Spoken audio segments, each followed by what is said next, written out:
요한복음 말씀 여러분 몇 번째 오늘 들으시는 것 같습니까? 우리 정건사님, 제가 요한복음 설교 몇 번째 같으세요? 네 번째. 네, 우리 김상영 집사님 몇 번째 같으세요? 오늘 요한복음 설교가 다섯 번째. 그래요. 우리 전 집사님 몇 번째 같으세요? 오늘 다섯 번 넘은 것 같아요. 그럼 여섯 번으로. 그래요. 자, 우리 오늘 여덟 번째입니다. 여덟 번째인데 제가 첫 번째 요한복음의 목적에 대해서 요한복음 20장 가지고 설교를 한번 드렸죠. 그리고 요한복음 1장 말씀 가지고 5주를 설교했습니다.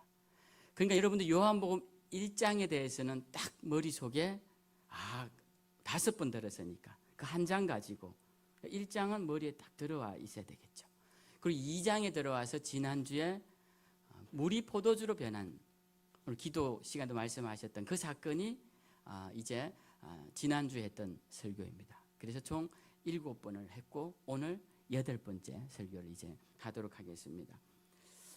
제가 이런 말씀을 드리는 이유는 요한복음을 제가 굉장히 세세하게 지금 묵상하고 있다는 겁니다.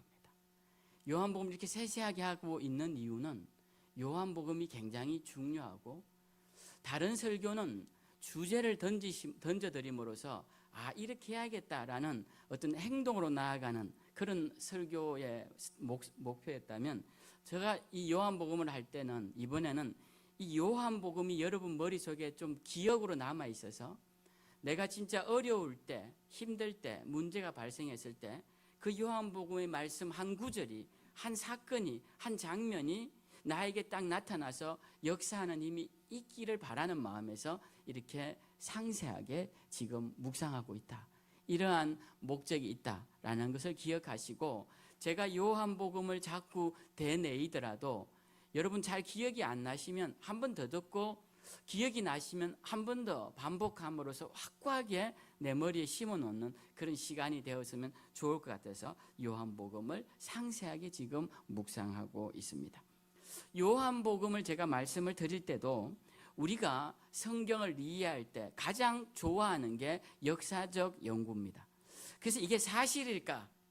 거기에 초점을 맞추어서 이게 어떻게 일어난 일일까? 그 사실적 그 내용의 연구를 많이 하죠. 그래서 그러한 연구를 역사적 연구라고 합니다. 그래서 그 주변 시대의 그 당시 시대적 연구와 그리고 그 고대 근동 지역에 대한 연구와 그 문화와 이런 것들을 다 같이 연구해서 이 말씀의 내용이 뭘까를 역사적 내용이 뭘까를 연구하는 경우가 많습니다. 또 어떤 사람들은 이 말씀을 원어로 내가 공부를 해서 원어적으로 이 말씀이 번역의 오류를 없애고 내가 제대로 봐야겠다 이렇게 해서 원어를 공부하는 사람들도 있습니다. 그러나 여러분 지금에 와서 이렇게 역사적 연구나 원어적 연구를 한다는 것은 굉장히 어려운 이야기겠죠. 그렇지만 또 한 부분이 있습니다. 또 한 부분이 뭐냐면 영적으로 성경을 이해하는 것입니다. 영적으로. 이걸 알레고리카라는 해석이라고 해서 신학자들은 별로 좋아하지 않는 해석인데요. 이 영적인 해석도 굉장히 중요합니다. 근데 이 영적인 해석은 객관적인 해석을 찾기가 어려워요. 영적인 부분은. 그래서 지극히 주관적인 요소가 많습니다. 우리가 요한복음을 공부할 때 역사적 연구라든지 또는 원어적 연구도 중요하겠지만 그건 제가 하지만 더 중요한 것은 여러분들이 이 요한복음을 읽을 때 이것이 내 말씀으로 되느냐 되지 않느냐라는 것이에요. 이것이 내 말씀이 될 때 이거는 살아있는 말씀이 되고 그러한 묵상을 우리는 영적인 묵상이라고 이야기를 하죠. 그래서 우리가 요한복음을 좀 더 영적인 눈으로 바라볼 필요가 있겠다라고 해서 제가 요즘은 이 영적인 시각으로 여러분에게 말씀을 전해주고 있습니다. 네, 잠깐 쉬었다 할까요? 잠깐만 쉽시다. 네, 제가 잠깐 쉬고 자 이제 다시는 울리지 않도록 여러분 다 이 두 번째 울리는 사람은 독박입니다. 그죠? 다 빨리 이제 정리를 하시고 자 요한복음을 제가 이렇게 이제 말씀을 드렸습니다. 요한복음 제가 영적으로 한번 좀 앞에가 이렇게 쭉 이어나가 보죠. 요한복음은요, 크게 세 가지 기둥을 가지고 이해하시면 좋습니다. 세 기둥 위에 벽체를 세우고 건물을 세운다 생각하시면 됩니다. 그 세 가지 기둥은 모두 7개로 구성된 7개의 기둥이에요. 그 7가지가 한 기둥인데요. 첫 번째 7개의 첫 번째 기둥은 7개의 뭡니까? 기적입니다. 그렇죠. 7개의 기적. 첫 번째 기적이 뭐였죠? 물이 포도주로 변한 지난주 사건이었습니다. 그죠? 그러면은 중간에 정점에 이르는 기적이 뭐라고 했습니까? 오병이어의 기적. 그리고 맨 마지막 기적이 뭡니까? 나사로가 살아나는 기적. 맞습니다. 이 7가지 기적, 중간에 건 좀 내려놓고, 그 다음에 두 번째 기둥이 있습니다. 두 번째 기둥은 선포의 말씀입니다. 7개의 선포의 말씀이에요. 이 원어적으로는 에고, 에이미, 떡이다 그러면 아르토스 이렇게 되어 있는데요. 에고, 나는, 에이미, 이다, 무엇이다 라는 말씀입니다. 이렇게 에고, 에이미로 구성된 7개의 문장이 있습니다. 이걸 예수님의 자기 선포라고 해요. 이 7개의 선포를 기억하는 게 굉장히 중요합니다. 예수님께서 오병이어의 기적을 일으키신 후에 첫 번째 말씀하신 게 나는 생명의 떡이다 라고 말씀하십니다. 생명의 떡이다. 그 다음에 세상의 빛이다 라고 하시는 거예요. 네 번째는 뭐라고 하시느냐면 나는 선한 목자다. 그리고 맨 마지막에 뭐라고 하실까요? 나는 참 포도나무다. 이렇게 말씀하세요. 그래서 7개의 나는 무엇이다 라는 그 기둥이 하나 있습니다. 이걸 꼭 기억하셔야 돼요. 그리고 이제 세 번째 7개로 구성된 기둥은 제가 한번 만들어 봤습니다. 이건 예수님이 요한복음에서 중요한 사람 7명을 만나는데요. 많은 사람들이 다 중요하지만 이 7명은 만난 후에 반드시 어떤 강화의 내용이 있습니다. 설교와 설명의 중간점이라고 할까요? 그걸 이제 강화라고 하는데요. 그런 강화의 긴 강화 내용이 있는 이 7명의 사람이 있습니다. 첫 번째 사람이 누구냐면 오늘 본문 뒤에 나오는 니고데모입니다. 니고데모가 굉장히 중요한데요. 니고데모가 예수님을 만난 자리에서 예수님이 처음으로 하나님 나라에 대한 이야기를 해주십니다. 그리고 거듭남에 대한 이야기를 해주세요. 그 다음에 누구를 만나느냐 하면 4장에 가서 사마리아 여인을 만납니다. 그리고 가늠한 여인을 만나고요. 그렇게 해서 7번째 누구를 만나느냐 하면 십자가의 달리심을 기념하는 향유를 뿌리는 여인 마리아를 만납니다. 나사로의 동생 마리아. 그 여인을 만남으로써 예수님의 십자가를 상징하는 그런 향유를 뿌리는 사건이 발생해요. 그래서 이렇게 7명의 사람이 나옵니다. 그래서 요한복음은 이 7개의 기적과 7개의 자기 선포와 7명의 중요한 사람, 이 7사람으로 된 7개로 된 세 기둥을 기억하는 것이 굉장히 중요해요. 이렇게 7기둥이 서 있다면 여기에 이제 하나씩 벽돌을 붙여서 차곡차곡 나가면 됩니다. 이제 요한복음 시작 부분을 한번 보죠. 요한복음을 시작하면 우리가 다 잘 아는 태초에 말씀이 계시니라 라고 되어 있습니다. 이 요한복음은요, 사도 요한이 의도적으로 창세기와 유사한 구조를 만든 것 같아요.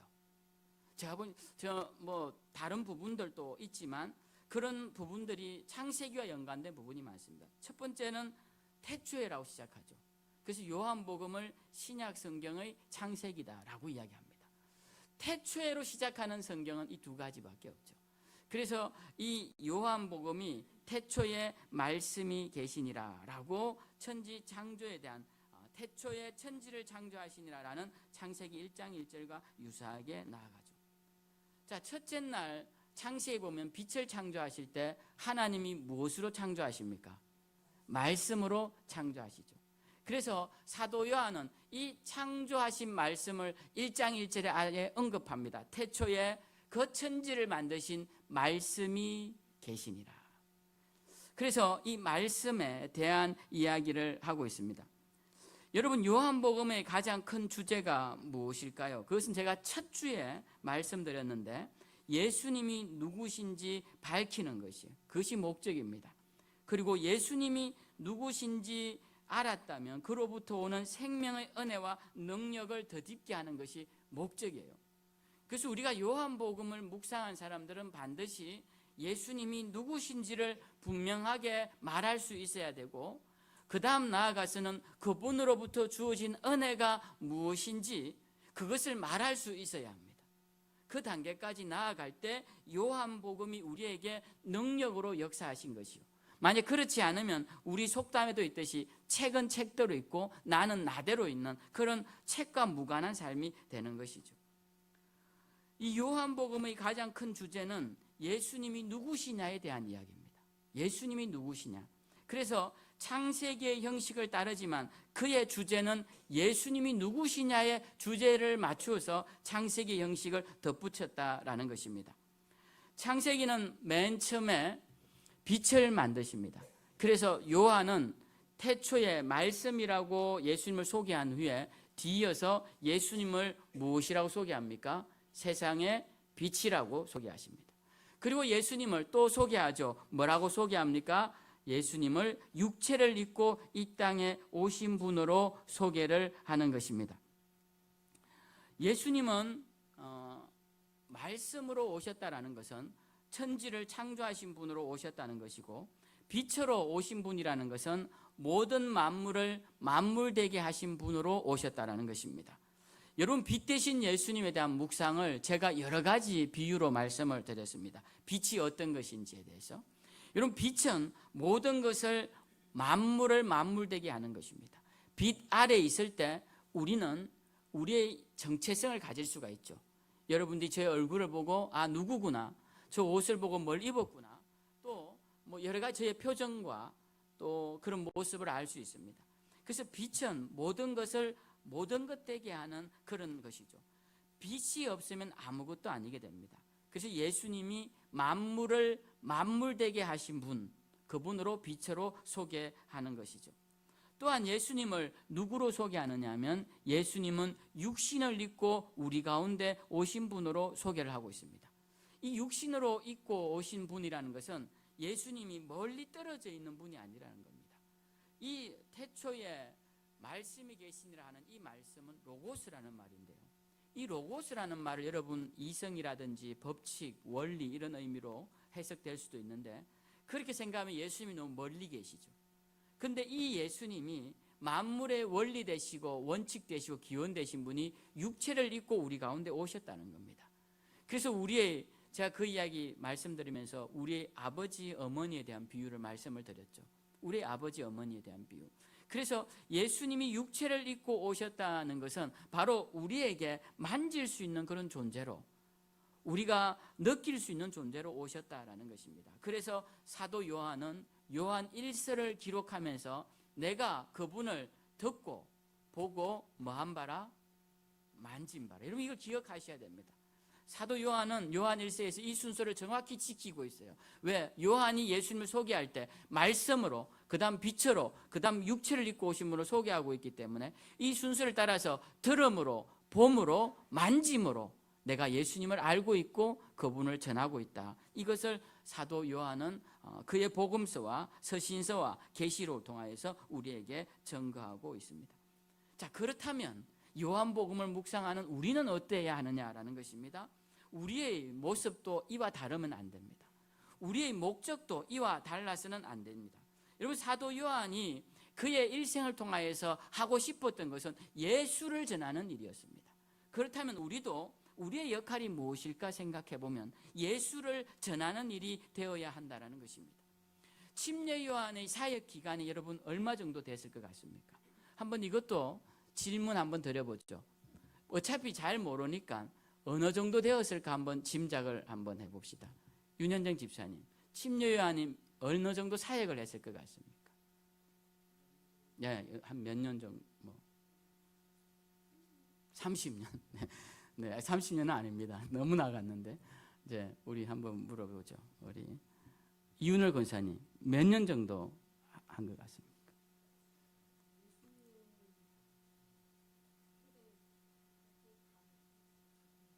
그렇죠. 그렇죠. 몇 개월 못한 겁니다. 6개월에서 한 1년 정도. 제가 이 설교 때 말씀드렸어요. 네. 정말 어려운 건 우리 이윤월 권사님께 물어봐야겠네. 네. 자, 6개월에서 1년 정도 사역을 했다는 건 굉장히 짧은 거죠. 그의 죽은 나이를 32세에서 37세 정도로 추정합니다. 그러면 그는 얼마나 젊은 나이에 사역도 얼마나 짧게 이렇게 했을까요? 그래서 제가 사역을 생각하면서 어떤 목사님 40년 목회했다고 막 그러시는데 침례요한 생각하면 꼭 그런 게 좋은 건 아니구나 이런 생각도 제가 해봤습니다. 그가 짧은 생애 동안 했던 일이 무엇일까요? 광야에서 외치는 자의 소리로 예수가 우리를 구원할 메시아다 이 소리 전하고 그가 죽은 것입니다. 사도 요한은 비록 오랜 시간 살았지만 그 긴 시간 동안 그가 한 것도 예수가 우리의 그리스도다라는 이걸 전하기 위해 그 긴 시간을 사는 거예요. 목적에 비춰보면 그 삶이나 이 삶이나 별반 다를 게 없는 삶이다라는 겁니다. 여러분, 우리가 누구를 쫓아가는 사람들입니까? 여러분들 삶이 사도 요한처럼, 침례 요한처럼 소망하며 우리는 나아가지 않습니까? 주님의 제자로서의 삶, 주의 증인으로서의 삶. 그렇다면 그들이 해야 할 일이 무엇일까 해보면 예수가 누구신지를 전하고 그 예수로부터 주어지는 은혜와 능력을 내가 체험하고 그것을 나누는 것. 그걸 한다면 여러분의 삶은 가치 있고 의미 있는 것이며 사도 요한과 침례 요한의 길을 걸어가고 있는 것이다 라고 말씀드릴 수 있는 것이죠. 자, 이렇게 이제 시간이 지났습니다. 첫째 날이 지났습니다. 자, 둘째 날이 되었습니다. 사도 요한은 특이하게 이튿날이라는 표현을 3번이나 써요. 자, 이튿날, 언제로부터 이튿날인지 명확하진 않지만 그 이튿날이니까 둘째 날이죠. 그때 침례 요한이 등장해서 예수님을 이렇게 소개합니다. 보라, 세상 죄를 지고 가는 하나님의 어린 양이로다. 그리고 그 이튿날, 또 이튿날은 말이 나옵니다. 그 이튿날은 누가 등장하느냐 하면 안드레가 등장합니다. 안드레가 등장해서 예수님을 만난 후에 우리가 만난 저분이 우리가 기다리던 메시아다라고 선포를 합니다. 그리고 그 이튿날 빌립과 나다나엘이 예수님을 만납니다. 그리고 만난 후에 뭐라고 말하냐면 저분은 하나님의 아들이십니다 라고 선포를 해요. 그러니까 이 첫째 날부터 침례 요한과 안드레와 빌립과 나다나엘 4일까지 모두가 다 이 요한복음은 예수가 누구신지를 밝히고 있는 내용입니다. 그리고 그로부터 사흘째 되는 날, 하루가 이틀이 지나고 3일째 되는 날 무슨 일이 일어납니까? 혼인잔치에 물이 포도주로 바뀌는 사건이 이때 일어나는 것입니다. 6째 날에 되는 것이죠. 이 물이 포도주로 바뀌는 이 사건, 여러분 이 사건은 굉장히 중요합니다. 우리가 창조의 질서를 따르면 6일째 무엇이 창조됩니까? 사람이 창조되죠. 그러니까 이 물이 포도주로 바뀌는 사건은 우리가 물과 같은 삶에서 포도주와 같은 사람으로 새롭게 변화되는 것을 상징하는 것입니다. 지금 예수님이 포도주로 바뀐 물은 집 앞에 놔두는 손을 씻거나 발을 씻는 우리가 흔히 그런 물을 시냇물이라고 합니다. 붓고 나면 쓸모없는 물이 된다고 해서 시냇물이라고 하죠. 시냇물로 쓰여질 그 물을 향이 뛰어나고 맛이 뛰어나고 색이 아름다운 포도주로 바꿔주셨다는 겁니다. 그러니까 우리 삶이 정말 가치 없고 의미 없고 생애 목적도 없고 지나놓고 보면 허무하기 이를 데 없는 그런 삶을 하나님께서 어느 날 맛이 있고 향이 있고 가치가 있는 존재로 우리를 바꾸어 주셨다는 겁니다. 참된 새로운 창조의 날로 만들어 주신 것입니다. 그게 6일째라는 거예요. 그러니까 물이 포도주로 변한 사건은 우리가 다시 한번 재창조된 굉장히 의미 있는 사건이다 이렇게 볼 수가 있습니다. 그래서 여러분 여기 6일까지 그 머릿속에 딱 기억이 되면 이 요한복음 1장과 2장 내용이 쫙 옵니다. 자, 그러면 6일 뒤에 그 다음 하나님이 유일간 창조하시고 뭘 하셨습니까? 쉬셨죠. 우리가 안식일이라고 부르는 이 7일째 뭘 합니까? 하나님을 예배하죠. 하나님의 예배를 상징하는 오늘 성전에 대한 정화 사건이 오늘 본문의 내용입니다. 여러분 오늘 우리가 읽은 본문은 예수님이 성전에서 이 더럽혀진 성전을 청결하게 시키는 겁니다. 그 성전에서 물건을 팔고 짐승을 팔고 돈을 바꾸는 이런 사람들의 그 상을 엎으시고 장사를 못하게끔 몰아내신 사건입니다. 여러분 이 성전 청결 사건은 대단히 중요한 사건이죠. 그런데 여러분 이 성전 청결 사건이 다른 복음서에는 예수님이 십자가에 달리시기 전에 6월절에 딱 한 번 올라가시는데 그때 성전 청결 사건 하시고 붙잡히셔서 십자가에 돌아가시는 걸로 마태, 마가, 누가복음은 다 동일하게 기록하고 있습니다. 그런데 요한복음만 유독 이 성경 맨 앞에다가 이걸 집어넣어 놨어요. 성전 청결 사건을. 그래서 사람들은 이걸 왜 이렇게 해놨을까? 별별 생각을 다 합니다. 근데 제 생각에는 사도 요한이 이 창조의 질서를 따라서 6일간의 창조 다음에 마지막 안식을 위한 예배의 모습으로 성전이 회복되어야 된다는 사건을 이 마지막에 두었다라고 저는 생각을 해요. 그래서 요한복음의 서론은 보통 1장 18절까지 생각하는데 저는 2장 22절에서 끝이 난다라고 생각을 합니다. 그것이 서론 부분이라고 생각해요. 이 서론이 지나고 그 다음부터 본론이 들어간다라고 할 수 있는데요. 본론 내용이 무엇이냐? 여러분 3장부터 나오는 니고데모를 만난 사건입니다. 여러분 예수님이 니고데모를 만나셔서 가장 먼저 하신 말씀이 하나님 나라에 대한 말씀이에요. 하나님 나라. 하나님 나라 어떻게 가느냐? 거듭나야 갈 수 있다라는 것입니다. 그런데 예수님께서 다른 복음서의 사역을 시작하시면서 맨 먼저 하신 선포의 말씀이 회개하라, 하나님 나라가 가까이 왔다라는 거예요. 그것이 사역의 첫 선포셨습니다. 그렇다면 이 요한복음에서 사역이 시작되는 것이 이 선포가 시작되는 시점이라고 봤을 때 3장이 이제 예수님의 사역의 시작이라는 거예요. 그 다음 2장까지는 무슨 말씀이셨냐? 모두가 다 예수님이 누구신지에 대한 초점을 창조 기사에 맞추어서 지금 기술하고 있는 내용이다라는 것이에요. 그래서 우리는 창세기 2장까지 이 말씀을 명확히 기억하고 있으면 요한복음 전체에 대한 서문을 열 수 있는 그런 말씀이다. 그것을 열 수 있는 어떤 능력을 갖게 된다라는 생각을 하게 되었습니다. 그래서 제가 오늘 이 말씀을 영적으로 한번 풀어드려 본 것입니다. 여기까지 사실 1대지입니다. 여러분 오늘 말씀이 여러분들이 뭐 들었던 말씀이지만 다 새로운 말씀처럼 들리시죠. 이제 제가 여러분들께 다시 한번 리마인드 시키지만 다시 정리해서 드리는 거기 때문에 여러분도 한번 머릿속에 이렇게 넣어두고 생각해 보시면 좋을 것 같아요. 예수님이 누구신가? 그리고 이 요한복음이 창조의 질서를 따라 기록되어서 오늘 드디어 마지막 7일째 안식하신 주님이 우리가 예배해야 하는 이 성전의 자리를 어떻게 변화시켜 주시는지 이 말씀을 봄으로써 우리의 삶의 모습을 좀 바꾸어 나갈 수 있기를 바랍니다. 오늘 말씀은 1대지만 간단하게 하고 마칠 생각입니다. 오늘 예수님의 십자가 성전 정화 사건은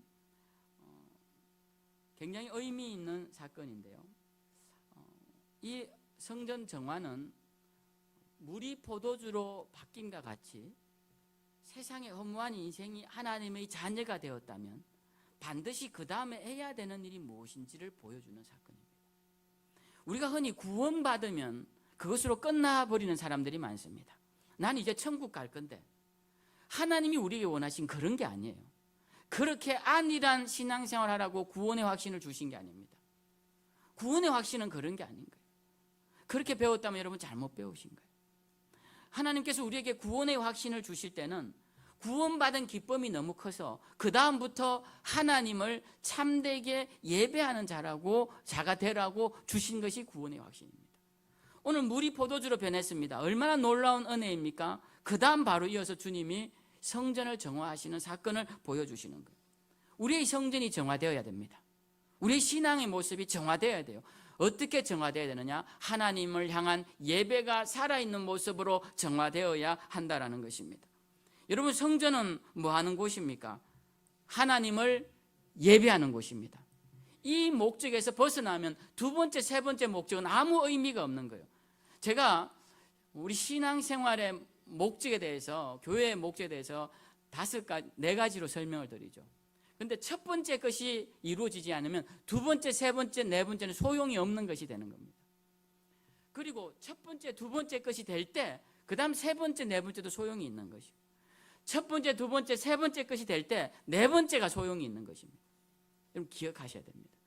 우리가 성전이 어떤 곳인가 했을 때 가장 중요한 목적은 예배하는 곳입니다. 이 예배가 변질되면 교회는 변질되기 시작하고 의미가 퇴색해지고 가치가 없어지기 시작합니다. 이스라엘 백성들은 성전에서 제사 드리는 것을 굉장히 중요하게 생각했습니다. 그래서 1년에 3번 중요한 절기가 되면 하나님께 드리려고 귀한 것들을 데리고 옵니다. 큰 마음을 먹은 사람들은 소를 한 마리 끌고 오고, 내가 그래도 내 형편에 지나게 하겠다는 사람들은 양을 한 마리 끌고 오고, 또 염소를 가지고 오고, 나는 이것저것 아무것도 없다라는 사람들은 비둘기 한 마리를 잡아서 옵니다. 그래서 하나님 앞에 제물로 드려요. 근데 이렇게 마음을 다하여 딱 가지고 왔더니 이것들이 오는 순간에 다치기도 합니다. 병이 걸리기도 합니다. 그래서 제사를 지내려고 봤더니 제사장이, 아니 이거 상태가 온전치 않으네, 이거 흠이 있으니 하나님 제물로 마땅치 않다는 거예요. 그래서 기껏 데리고 온 짐승은 못 잡고 거기에 팔고 있는 멀쩡한 짐승을 사다가 제물로 바치게 됩니다.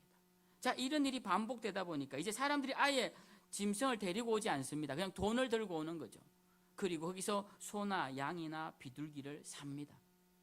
여러분, 사고 파는 가정에는 항상 뭐가 생기냐면 이윤이 생기고요, 이윤이 생기는 가정에서는 반드시 이권 다툼이 생기고, 그 이권을 찾기 위한 자기들의 카르텔이 형성되게 됩니다. 이건 어디나 다 똑같습니다. 교회도 똑같습니다. 교회도 여러분 돈이 많이 모이잖아요. 그럼 반드시 문제가 생깁니다. 그리고 그 많은 돈은 교회 곳곳에 뿌리 깊게 그 이권이 연결되어서 핏줄처럼 연결되어 있는 것을 보게 됩니다. 그 뽑아내기가 굉장히 어렵습니다. 지금 이 성전은 그렇게 핏줄처럼 서로의 이권이 연결이 되어 있어서 파는 사람들에게 리베이트를 받고 그 자리를 허용하는 제사장들과, 그리고 좀 시원치 않지만 제사장들이 통과해주고 거기에서 또 이권을 누리는 장사치들과, 그리고 그들에게 짐승을 대주는 농장주들과 그 짐승을 데리고 오는 유통업자들과 모든 사람들이 얽혀 있는 거예요. 그래서 성전이 완전 아수라장이 되어 있습니다. 짐승들이 우는 소리와 비둘기가 날아다니며 퍼덕거리는 소리와, 거기에 심지어는 성전세를 바쳐야 돼서 이 돈을 바꾸는 사람들까지 거기에 앉아 있었습니다. 여러분, 돈을 바꾸면 반드시 수수료를 물게 돼 있죠. 그 당시 수수료가 10%가 넘었다고 합니다. 그러니까 이 세겔이라는 것, 얼마 되지도 않는 이 세겔, 그것도 반세겔을 드리게 돼 있어요. 성전세겔은 반세겔을 어떻게 드립니까? 그래서 두 사람이 한 세겔을 드려요. 그래서 이 세겔로 로마 돈을 바꿔야 되니까 바꾸면서 수수료를 먹는데, 모이는 사람 숫자가 많으니까 그 금액이 상당했다라는 겁니다. 이익이 커지면요, 사람들이 타락합니다. 그럼 누구라도 할 것 없이 다 타락해요. 그래서 성전이 타락해 가기 시작해요. 이렇게 타락한 성전에서 예수님이 참된 예배가 살아있겠냐라고 하시면서 이 성전에 들어와서 소들을, 짐승들을 내어 쫓으시고 환전상들의 상을 엎으시고 비둘기 파는 자들을 내보내셨다라는 것입니다. 이제 여러분, 예수님 왜 이렇게 하신지 이해하셨죠? 이 내용은 여러분들이 대부분 잘 아시는 내용일 거라 생각합니다. 예수님이 이 상인들을 내쫓으실 때 하신 말씀이 있습니다. 요한복음에서는 이렇게 말해요. 너희가 내 아버지의 집을 장사하는 집으로 만들었다는 거예요. 장사하는 집. 이 말씀을 다른 공관복음서에는 예레미야 7장 말씀을 인용해서 너희가 강도의 소굴로 만들었다, 이렇게 말씀합니다. 강도가 더 나쁜 거죠. 강도는 강제로 뺏어가는 사람들이니까. 사실 예레미야에는 도둑의 소굴이라고 표현되어 있었는데 공관복음에서는 강도의 소굴로 바꾸고, 요한복음에서는 이걸 좀 유화시켜서 장사하는 집으로 이렇게 유화적으로 표현했습니다. 근데 제가 볼 때는 이 장사하는 집이 더 적절한 것 같아요. 오늘날 교회에서 봤을 때, 오늘날 교회가 이 장사하는 집이 되어가고 있습니다. 또 오늘날 교회가 강도의 소굴이 되어가고 있습니다. 목회자들이 마치 강도처럼 헌금하지 않으면 저주가 임할 것처럼 이야기해서 성도들에게 강제로 헌금하게끔 하는 것. 많은 목회자들이 그렇지 않습니다. 그렇게 하는 일부의 목회자들이 있어요. 그게 뭡니까? 강도의 소굴로 교회를 만드는 것이에요. 제가 늘 말씀드리죠. 하나님 돈 없는 분이 아니십니다. 여러분들이 코 묻은 돈 받아서 하나님이 뭘 하실 분이 아니에요. 그런 분이 아니세요. 그래, 나 그럼 헌금 안 하지 뭐. 전혀 상관없습니다, 여러분. 하나님 앞에서는. 그러니까 우리가 하나님 앞에 드리는 예물이라는 것은 그 물질에 달려 있는 것이 아니라는 거예요.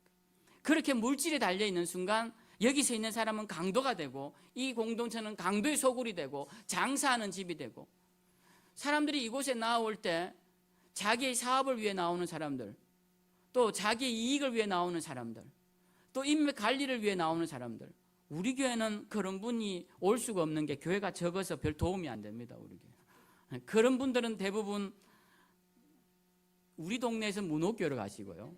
우리 솔직하게 깨놓고 그리고 큰 교회로 가십니다. 대부분.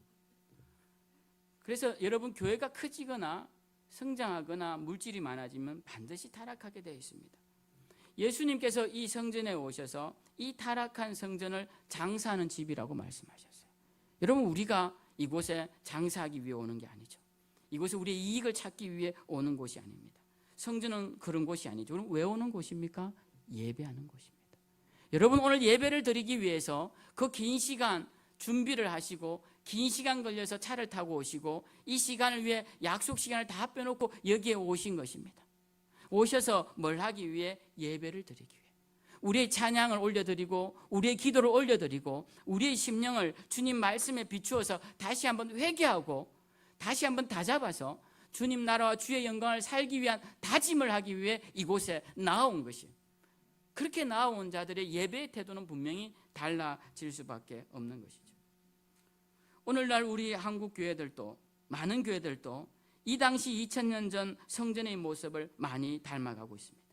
교회 안에는 자신의 기득권과 권위를 지키려는 지도자들과 목회자들이 가득하고 성도들도 자신의 이익과 목적의 성취를 위해 교회에 나오는 그런 경우가 많아졌습니다.